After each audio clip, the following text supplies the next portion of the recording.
అయింది. ఎందుకంటే మేము తెచ్చిన పంచాయతీరాజ్ చట్టాన్ని మేము సవరించిందే మళ్ళీ మీరు సవరించారు. మేము జీవో తెచ్చి సుప్రీంకోర్టులో కొట్టేసిందే మళ్ళీ మీరు సేమ్ అదే చేస్తున్నారు. ఏదైతే కేసీఆర్ గారి మీద అభాండం వేసినారో ఆ పని మీరు చేస్తున్నారు. చదువుకోలేదు అనుకుంటున్నారా బీసీలు? ఓసీలో ఉన్నటువంటి చాలామంది బీసీలకు రిజర్వేషన్ వద్దనుకుంటున్నారా? మీరు ఇద్దరు ముగ్గురితోనే ఏపీయచ్చు. కానీ చాలామంది కూడా రాజకీయ సమతుల్యం ఉండాలి, లేకపోతే ఉద్యమాలు వస్తాయి, కొట్టుకొని చస్తారు, భవిష్యత్తులో ఉన్న పీఠాలు కదిలిపోతాయి, వాళ్ళకి చేతనే వచ్చిందంటే వాళ్ళ ఓట్లు వాళ్ళు వేసుకుంటే గీంత ఉండదు, వాళ్ళకి ఇచ్చేది ఇస్తేనే మనం కూడా బాగుంటాం అనేటువంటి అవగాహన చదువుకున్న వాళ్ళలో ఉంది. ఇలా మీరు జీవో తెచ్చిండ్రు, కోర్టుకి ఎవరు చూసుకుంటామన్నారు. మీ అనుచరులే జీవో రాకముందే కోర్టులు వేసిండ్రు, జీవో వచ్చిన తర్వాత మళ్ళీ కోర్టులు వేసిండ్రు. హైకోర్టు క్లియర్గా ఈ ఆర్డర్ ఇచ్చింది.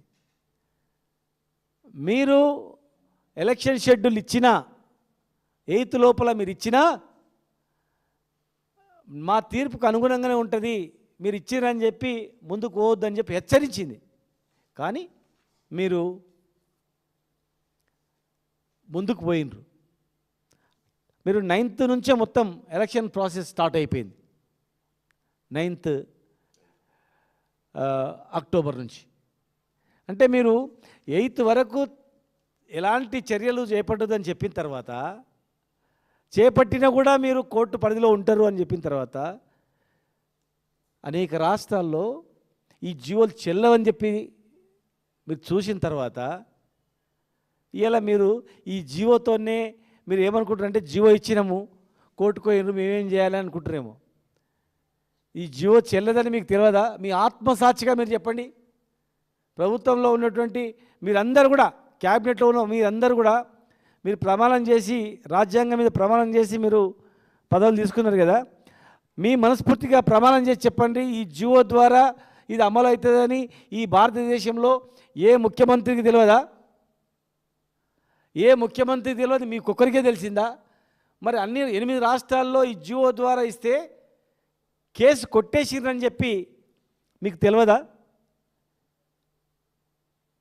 బీహార్లో కొట్టేసిండ్రు, మహారాష్ట్రలో కొట్టేసిండ్రు, మధ్యప్రదేశ్లో కొట్టేసిండ్రు, అంతకుముందు ఆంధ్రప్రదేశ్లో కొట్టేసిండ్రు, కర్ణాటకలో కొట్టేసిండ్రు, తమిళనాడులో కూడా అంతకుముందు జీవో ఇస్తే కొట్టేసిండ్రు. ఇంకా అన్నిటికన్నా ముఖ్యమైందంటే, దయచేసి ఇది ఎలక్షన్లో నిలబడాలనుకునే తహతాలాటలు వినాల. ఇది చాలా మోసపూరితమైనటువంటి ఎలక్షన్. ఇది మిత్రులారా, మహారాష్ట్రలో సేమ్ ఇదే విధంగా ఎలక్షన్ షెడ్యూల్ తర్వాత కోర్టుకు వెళ్ళిండ్రు. కోర్టుకు వెళ్ళిన తర్వాత తెలుసా, 2022 అంటే 2020 నుంచి 21-22 వరకు ఈ జీవో ద్వారా జెడ్పీటీసీలై జిల్లా పరిషత్ చైర్మన్లై 2 సంవత్సరాలు చేసిండ్రు. ఈ జీవో ఇష్యూ అయిన తర్వాత, ఎలక్షన్ ప్రాసెస్ స్టార్ట్ అయిన తర్వాత హైకోర్టు ఏదో జడ్జిమెంట్ ఇచ్చింది. అంటే ఇది పాస్గా అయినట్లు కాదు, కేసు నడుస్తూ ఉంది, అడ్మిషన్ తీసుకొని కేసు నడుస్తుంది. తర్వాత సుప్రీంకోర్టులో వేసిండ్రు. సుప్రీంకోర్టు క్లారిటీగా ఇచ్చింది, ఇది చెల్లదు, ఇమ్మీడియట్గా మీరు దిగిపోవాల్సిందే, డీమ్ టు రిమూవల్ అని చెప్పి ఇమ్మీడియట్గా రిమూవల్ చేసింది. అంటే 2 సంవత్సరాలు వాళ్ళు ఈ జీవో ద్వారా ఎన్నికై జిల్లా పరిషత్ చైర్మన్లుగా, జెడ్పీటీసీలుగా, ఎంపీపీలుగా చేసిన తర్వాత 2 సంవత్సరాల తర్వాత మొత్తం అందరినీ కూడా దింపేసింది. అంటే దింపేసిన తర్వాత వాళ్ళ జీతభత్యాలు కూడా వాపసు తీసుకుంటారు, రికవర్ చేస్తారు.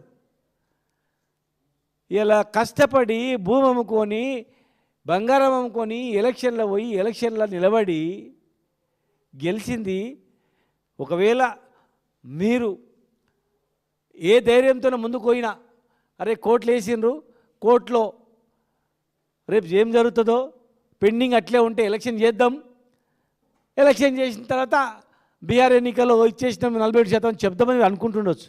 కానీ మహారాష్ట్ర మాదిరిగా సుప్రీంకోర్టులో వాళ్ళు కేసు వేసి మరి గెలిచిన 2 నెలలకో 3 నెలలకో 4 నెలలకో ఇది చెల్లదని చెప్పి వీళ్ళందరినీ వెనుకకు పంపిస్తే మరి ఎవని పైసలువా, ఎవని సొమ్మువా?